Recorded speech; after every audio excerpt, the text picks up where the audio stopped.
Happy New Year, everyone. I hope you had a great holiday, and I'm so glad you're back. Unless this is your first time listening to the show.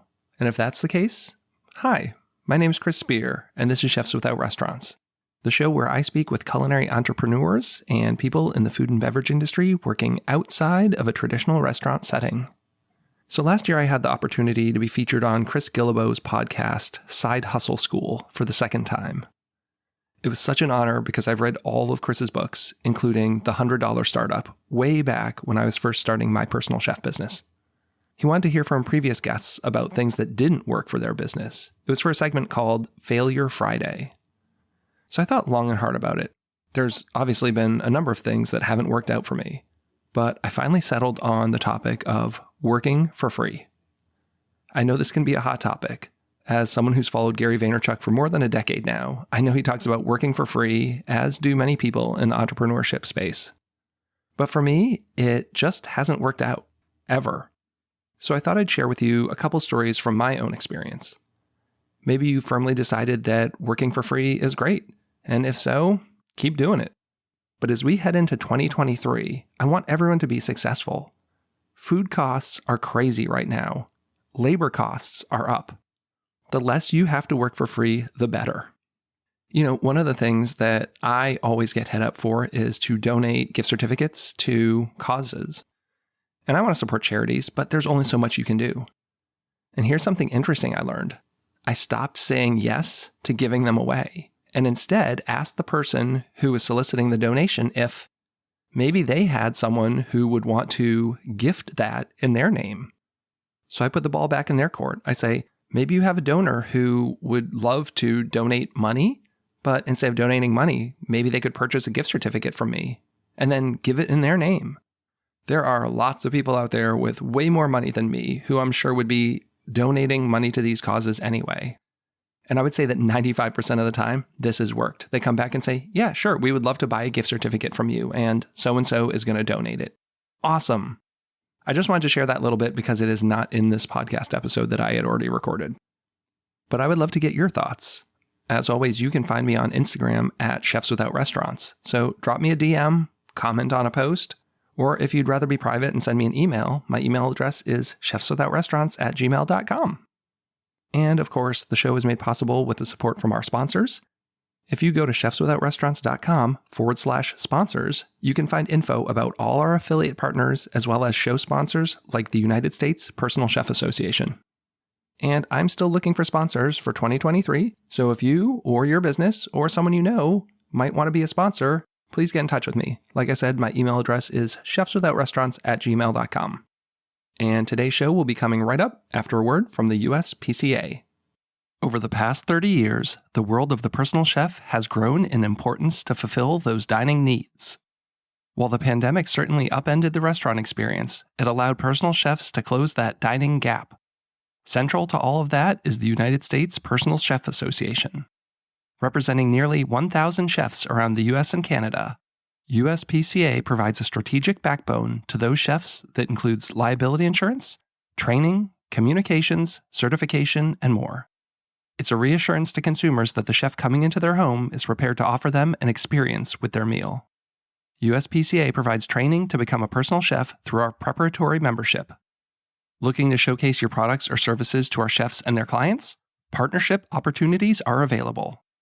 Call Angela today at 1-800-995-2138, extension 705, or email her at aprather@uspca.com for membership and partner info.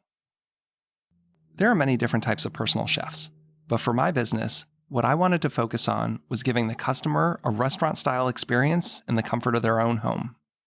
For me, what that means is not only planning a personalized menu for each guest, but also bringing my own cooking equipment and dishware and serving it to people at their table just like they're in a restaurant. So the failure that I want to talk about today is part of the marketing strategy I'd employed over the years.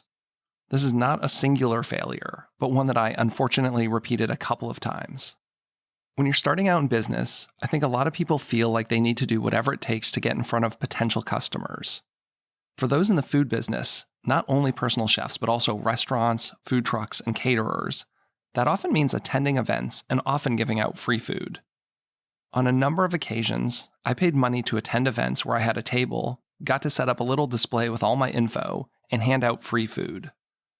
Unfortunately, having done this 3 or 4 times now, I don't think I've ever converted a single person into a paying customer this way.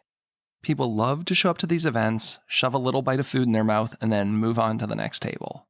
You're lucky if they even take a business card. One time, an event organizer convinced me that it would be a great opportunity to do this at our local mall for a spring bazaar they were having. I think the table maybe cost me $100, which isn't a big deal, but giving out a couple hundred portions of free food, that's where it starts to add up. Another time, I was convinced to do a dinner on a boat.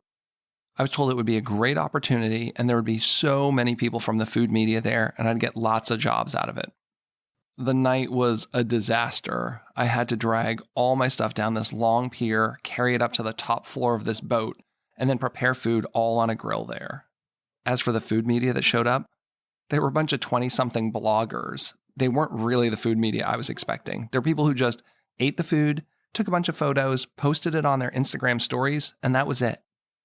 And as far as I know, I didn't get any gigs because of that. So what was the problem? Well, I spent a lot of time and effort positioning myself as the chef who provides an in-home dining experience. As I said, that includes personalized menus as well as table service, and usually a pretty entertaining show. I don't think there's a way to appropriately translate that same experience when you're standing behind a 6-foot table in a shopping mall on a Sunday afternoon. And of course, the caliber of food that I'm giving away for a little free bite is not going to be remotely close to what I'll be serving at these dinners. So why did I think this would work? I think I just kept hearing that you needed to get in front of people and that events would be a fantastic way to do that. To be honest, I've talked to a lot of people on my podcast about this, and I don't think anyone I've ever spoken to has said that one of these events turned out to be really successful for them. I think this is something that a lot of people, especially in creative and service lines of work, need to think about. I have a lot of friends who are DJs, photographers, and such, and they all get hit up for free work. I know there's a lot of business gurus out there who preach doing things for free, but in my experience, if you've got the skills, you don't really need to do that. At this point now, what used to be my side hustle has been my primary source of income for 5 years. I've had plenty of customers without having to attend expos or work for free. I really hope this was helpful. Thanks for letting me share my 2 cents. Go to chefswithoutrestaurants.org to find our Facebook group, mailing list, and chef database.